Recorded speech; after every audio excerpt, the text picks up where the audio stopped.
Pwede mo kami kwentuhan tayo bago gawin siyang dam?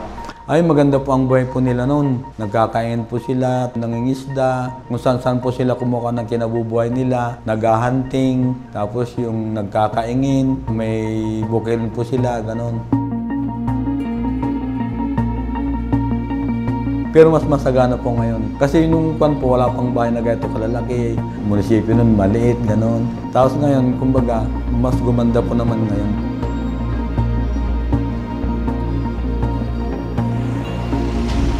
Ng drone, guys. Ito na ginagamit ko ngayon pang spray. Gaano nyo nakatagal to ginagawa, sir? Bali na yung trap pa lang din.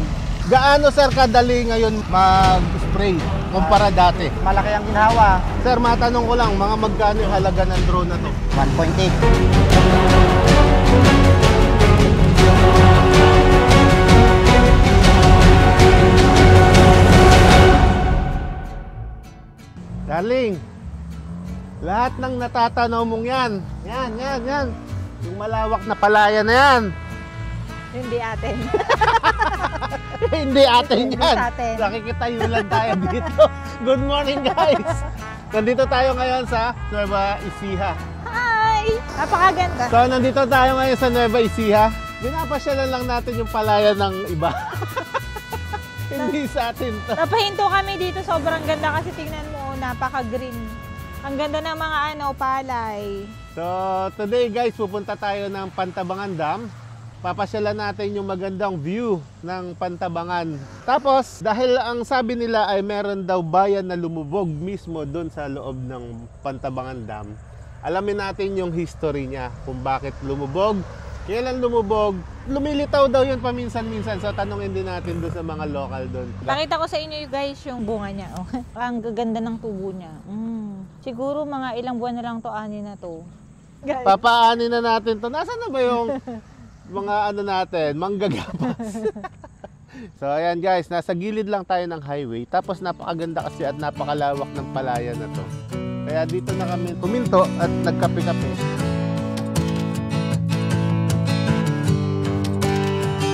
It's good to see you, that's bullshit. You don't like me and we both know that. Can we just pretend we're grown-ups for a minute? You said you're sorry, but talk is cheap. You got away with it too easily.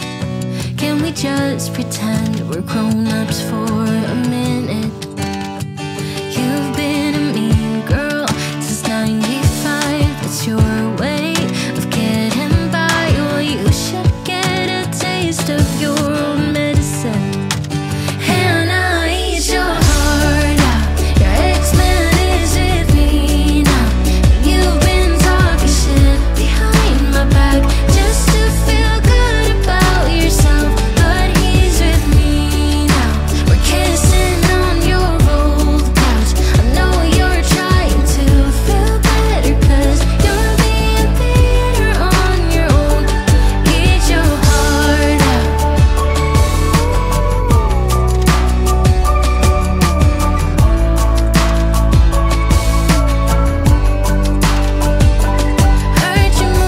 Pahinto tayo na naman dahil meron ako nakita kakaibang pandilig nila.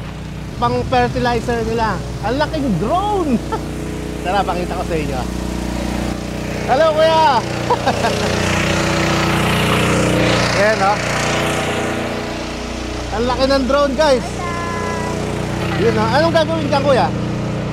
Pang-spray. Ito na ginagamit ko ngayon pang-spray. Yun. Ano pangalan mo, kuya?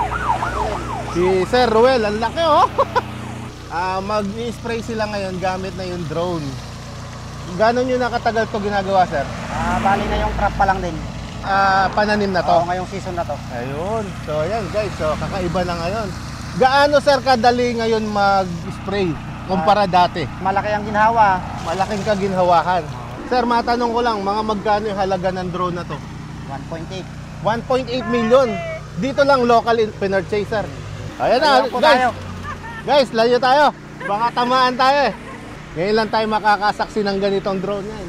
Alam mo yung brand yan, kuya? Anong brand? Agridome, DJI. DJI din pala yun, oh. DJI T50.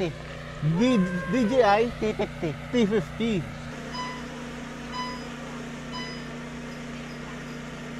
Wow! Ang laki!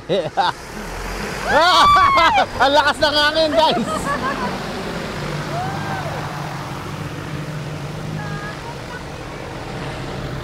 Ang laki, grabe! Tingnan natin kung paano niya ginagamit to pang spray, guys. Takot ang agila ngayon dyan. Baka lahat ng 5 minutes. Mabilis lang. Walang 5 minutes. Tapos magkakarga ulit, lipad ulit. Tapos palit lang nung battery. Buhat po nung maliliit pa yan, yan na ang nag-aalaga dyan, yung drone na yan. Sa spray, sa sabog, siya rin po nagsabog niyan. 110 days aanihin na magmula nung sinabog. March 20 siguro, aanin na yan. Bababa na, ala na ang karga. Ilang litro ang laman? 40 liters. Ubus yan. Oo, sa ubos. 5 minutes. Hanggang 8 minutes yan. Isang hektarya na yun, isang karga, isang hektarya. Guys, tingnan nyo hahakbangin ko kung gaano tong kalaki. 1, 2, 3. Tatlong hakbang na, napakalalaki. Ready to take off!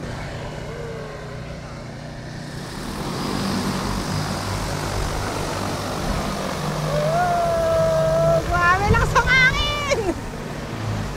Saka kailangan din may lisensya ka dyan, hindi mo basta-basta po pwedeng May paliparin. license. May license. Guys, meet the owner ng DJI na to. Model niyan, T50, Agras T50. Talaga kuya, nag-invest kayo, no? 1.8 Oo. po, ano? Dati po, nung wala pa po ganyan na pag-spray na DJI na drone na ganyan, gano'ng katagal po ninyo ito? I-sprayan itong area na to. Mga 3 days siguro i-sprayan yan. Ngayon, hours lang. Pinakamatagal na 2 hours dyan, 4 hectares. Dati ay 3 days. 3 days. Tapos marami pa po kayong tauhan nun. Maraming Ilan po ginagamit. yung tatawagin natin mag-spray? Mga 3 o 4. Kasi yung hinahalo mong mga chemical, isang haluan lang yon. Unlike nung mga hindi pa nagdo-drone, kada karga mo doon sa sprayer na maliit, iba ang nagiging timpla niya. Nakita ko kasi na kailangan yan ang bagong technology natin 2 years lang siguro, baka bawin yung investment niya. Hindi po ba nalungkot yung mga dati nating tinatawag na Hindi naman. Kasi hirap din silang papasok dyan. Pero mo, lalakarin nila yan. Opo. Saka nasisira lahat ng dadaanan nila dyan, hindi natatayo yun. Lahat ng natatapa, lalo na pagka may bunga, dadapa na yun, hindi na mamungo ngayon. Hindi na lalabas yung bunga niya. Meron po ba kayong maipapayo sa mga farmers natin tungkol po dito? Maraming maganda na idulog niya yan. Dahil yung kaunangan niya, yung sa labor, naging less ang labor. Tapos yung paggamit ng mga chemical, nagiging sakto. O minsan mas matipid pa kasi konting gamot, mas marami na yung nai-sprayan niya.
Hello, kuya.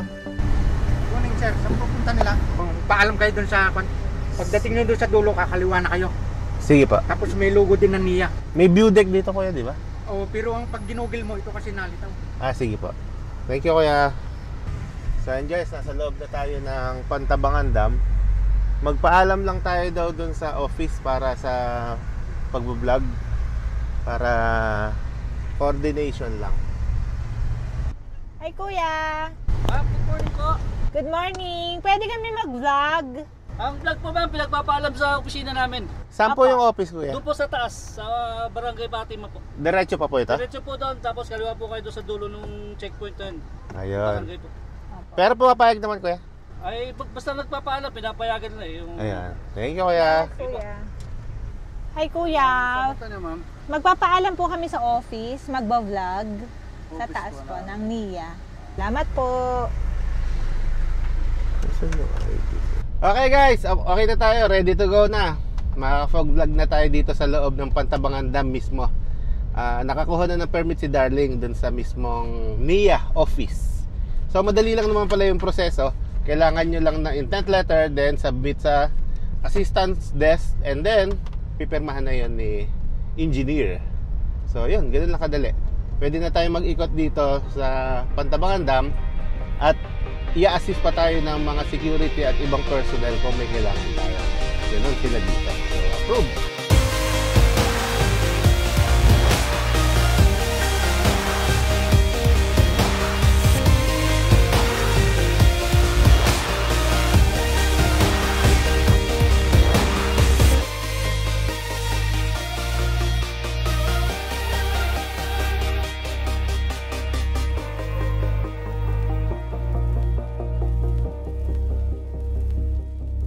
Dito kuya, anong mapapasyalan dito sa loob ng...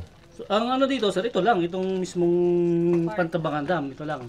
Itong park lang. Itong park po. Ito kuya, kasama to? Kasama po yan. May mga activities ba dito kuya na magagawa? O Ay, usually, pinagpapalap sa opisina yung mga fishing, ano. ang mga fishing po, mga boating, ganun. Taga dito kayo kuya? Yes po. Ay, yung lumubog na bayan, Sa ano po yun, sir? Sa Intang Lake siya. Intang Lake. Intang Lake po sa gawin ng Highland. Yung mga dating nakatira doon kuya sa Pantabangan na Old Town, doon nalipat sa... Dito na po sa bagong ano. Yung lumubog ba kuya, dalawang barangay? Ano yan, ma'am? Isang bayan po yun. Bayan talaga? Bayan po talaga. Ng Pantabangan. Yun po yung lumang bayan na tinatawag. So ayun guys, nandito na tayo mismo sa loob ng Pantabangan Dam. Ayan, may mga motorista din naman palang nakakapasok dito, katulad nila sir, nila ma'am. Yun nga lang, ang ipagpapaalam talaga kapag magvo-vlog katulad natin, courtesy lang naman dun sa management. So ayan, unang makikita nyo dito, ang signage ng Pantabangan Dam. Pantabangan Dam!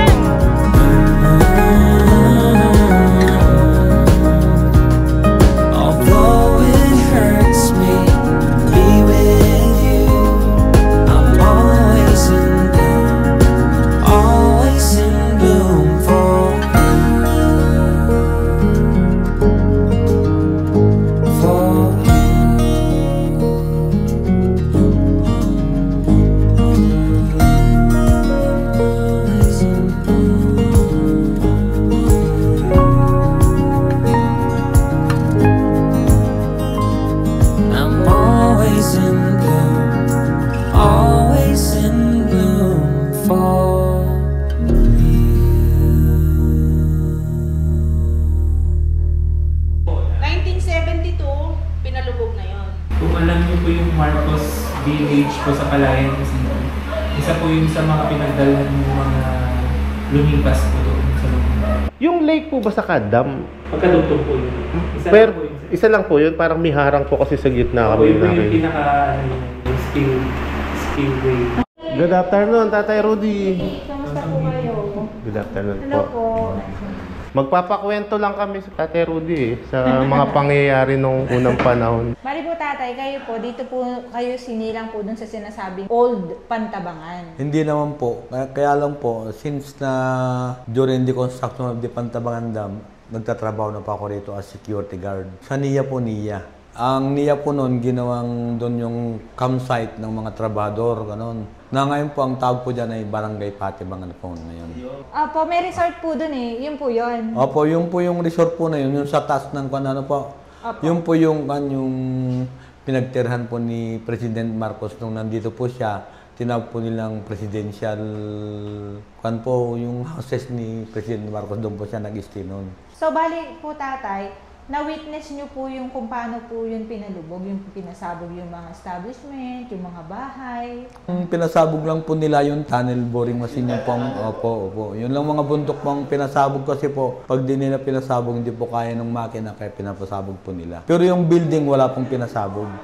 Kasi po, nung una po, yung mga tao dyan, nagkaroon po ng meeting ko muna sa Malacanang. And then, nagkaroon na po ng usap-usapan na ang Pantabangan ay papalubin nga po at gagawin po itong Pantabangan Dam. Tapos may mga tao po doon na nakatira. Tapos ang ginawa po ng administrasyon po noon, biniyaran po lahat po ng tanim mo, bahay, lote, ganun. Biniyaran po sa kanila lahat. And then, after na magawa po may relocate na po rito, yung pong administration ni Marcos, libre po lahat, pagkain, bahay, ganun. Basta sinuportahan po sila lahat, ganun po. Saan po i-relocate po yung? Dito na po sa town set na po, itong yung Pantabangan. Pero ilang barangay din po naman ang nandun sa loob ng lake na nailipat din po rito. Pero siguro more or less 7 barangay po yun. Sinuportahan po sila ng pagkain, lahat po yun. So, mga ilang year? 1 year? Hindi po, mga inabot po nga 3 to 4 years po yata.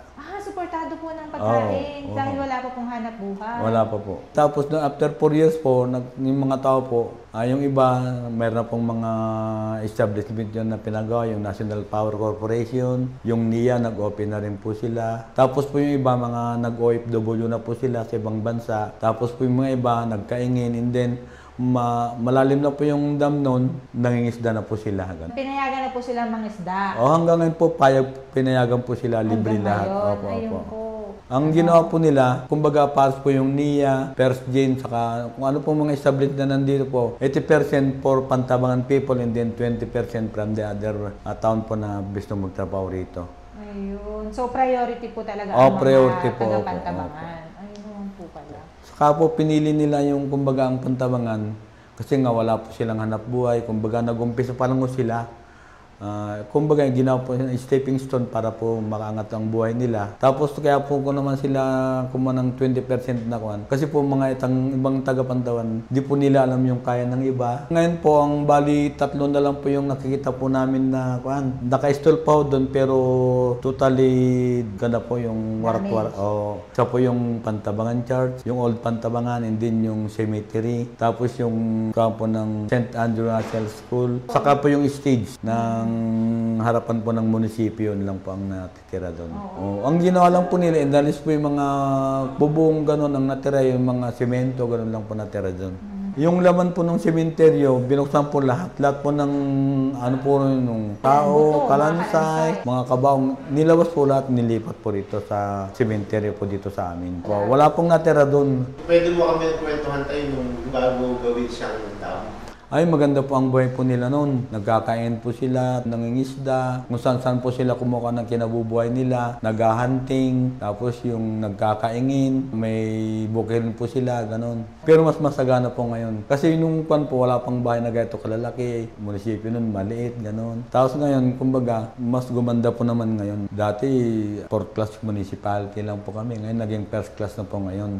Dati po ito noon, sa totoo po ito, mga talahiban po ito noon, mga kahoyan po itong mga ito. Ang aming bayan po natatag po noong 1701. Pantabangan na po itong aming bayan. Tapos ang sumuporta nga po sila rito yung World Food. World Food? Opo. Nagbigay po ng bigas, harina, mantika, lahat po. One of the cleanest po itong Pantabangan Dam. Ang ganda nga po ng tubig. Opo. Ay, ang tanong po muna, kailan siya totally lumubog? Mga 1980s na po noon. Natapos po yung project sa 1974 po eh. Iipon na po sila. Tapos kailan po siya yung unang nagpakita? 83 po yata o 84 ganon. Kailan po ito nagawa? Kung na po mga 3 years na po siguro. Malalim po yan, sa gitna. Mamaya po pag-uwi po natin, pwede po tayong mamasyal dyan. Ito na po yung yung Old Pantabangan ito. Ito na po yung pong tubig na yan, ng kalawakan po na yan, yan na po yung Old Pantabangan. Nandyan na po sa ilalim yan? Opo, ando po sa gitna.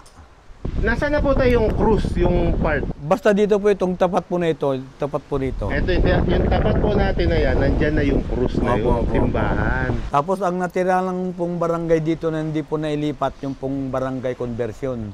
Alin pa? Yung barangay conversion lang po hindi nailipat. Barangay conversion, nasaan po yun? Ayun po yung nakita po nyo, yung building po na yun, yung kulay. Yung kulay red po na nasa taas? Opo. Nasaan po yung pinasabog na bundok para doon po, malayo po rito, doon po sa mismong... Sa mismong dam po? Opo. Yung nasa gitna po ng pagitan, ano? Opo. Kasi Bundok po yung kaya po pinasabog para magawa po Para nila magsama yung na po yung tubig? Opo, yung harang para mailagay po nila yung harang.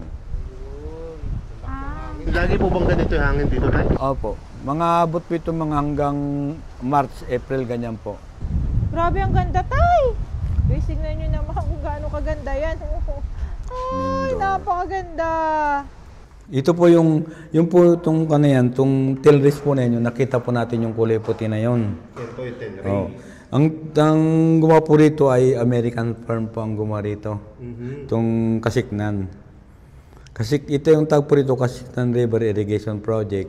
Tapos meron pong 140 megawatts po dito ngayon na turbine. Yung underground po, underground. Pag andito po tayo, hindi po pag andun ka sa bungang yung harapan, hindi po nyo makikita yung underground powerhouse na yan. Nasa loob po ng bundok. Tapos yung kulay blue po na yan po yung 27 kilometers na pinagdadaanan po ng tubig galing ng Tan River, pupunta po rito sa turbine para po mag-generate ng tubig. And then kaya po ginawa itong Kasiknan po na yan, in case na kasi nagkukulang po yung tubig ng Pantabangan. Kaya ito po sila sumusuporta pa ng tubig galing po ng Tan River. Yan po ito na po yung Pantabangan. Bali ang planta po dito sa amin ng kuryente, bali po 3. Pantabangan, yun na po yung Kasiknan and then Masiway. Yung 27 kilometers tunnel, ito na po ngayon yan. Ito po yung, ay, galing mo. Panel. Dito po ang maraming pinasabog po rito kasi tunnel boring, TBN po ang gumawa. Yung tubo. Opo, yan. Masailan ng bundok tayo. Opo. Ito naman po yung Taang River na sinasabi ko, ito pa naman po yan. Nagpo-provide po ng 150 megawatts. It also irrigates 35 hectares. Yan na lang pong natitira dyan sa loob ng lake. Ito yung sinasabi ni Tatay Rudy na Bakal. Baka. ginawa na lang para Opo. bilang alaala sa simbahan. Opo. Opo, yan Hindi na po. po ito yung original na Hindi na cross. po. Hindi na po. Hindi po ba nakuha yung cross na natumba? Hindi na po nakita. Pero yung kampana po na i-ikon po rito na idala sa simbahan. Meron po pala tinatawag na Battle of Pantabangan. Opo. Na-complete po noong 1974. 1966 na approve yung project. 1971, the late former inumpisahan president led the groundbreaking ceremony of Pantabangan Dam. So panahon pala siya ni President Ferdinand Marcos, gaya ng sinabi niyo po kanina. Opo. Tapos ano naman to, 1996? Nung groundbreaking ceremony naman po itong Kasiknan. 1996. Itong Ang Kasiknan. president naman ay si Fidel V. Ramos po. si Fidel V. Ramos. Okay. Multipurpose Irrigation and Power Project. Opo. Construction of 25 kilometer underground tunnel. Ayan po yung underground. Sinamahan tayo ni Tatay Rudy dito sa kanyang opisina hanggang sa loob. Tapos punta tayo doon sa mga floating cottages. Sa floating house ng Highland Valley. Floating house po yan ng Highland Valley. Yan si Sir ng Yan ang po nila, manager. Ayun, Sir Manager, thank you po. So naglagay pala si Highland Valley ng floating cottages dito. Opo. Dito tayo, sa gustong bumisita dito sa Hanging Bridge, magkano po yung binabayad dito sa tourism? I-copy po yun na 30 pesos per head. Tapos pwede na po silang pumasok Opo. dito. Yun. Yung gusto po nila.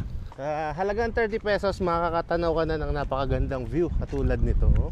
Gitch cake, 3,000 per hour yan.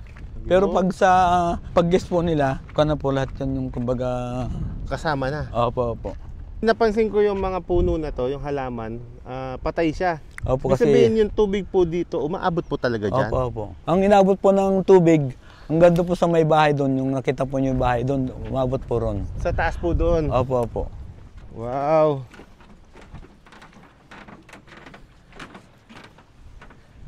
Ang ganda. Grabe. Dapat Saka ang nakakatuwa dito, ang linis talaga ng tubig. Opo. Mapapansin nyo, ang linis ng tubig niya. Kitang-kita po yung lupa. Ay, may yate pa dun, Talagang mag-i-enjoy ang pupunta sa Highland Valley. Highland Valley Floating Cottage. Ang ganda siguro sa gabi to kasi mailaw Ang daming ilaw. Wow. Sarap mag-relax.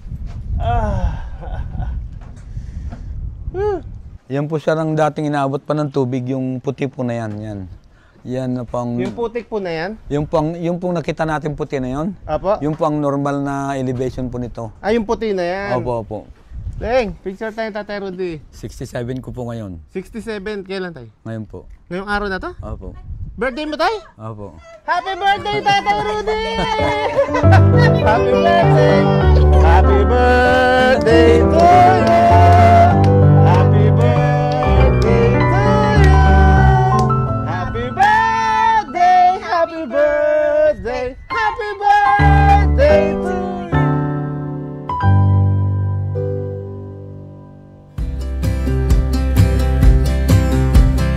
I would be up waiting for you if you had to leave. I would wait a lifetime if you were at sea.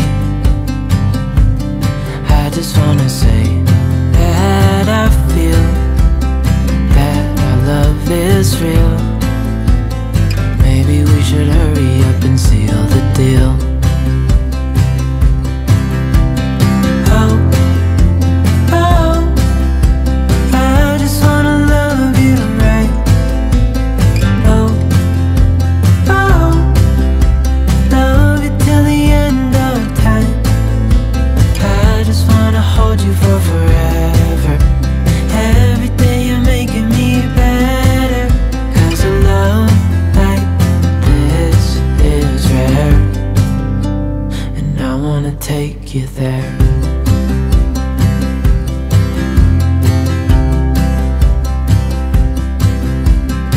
I would give it all away to do it all again. Shoutout ko lang yung mga kasama ko. Make our love a story that would never end. SG Malupit. Never thought I'd feel so alive.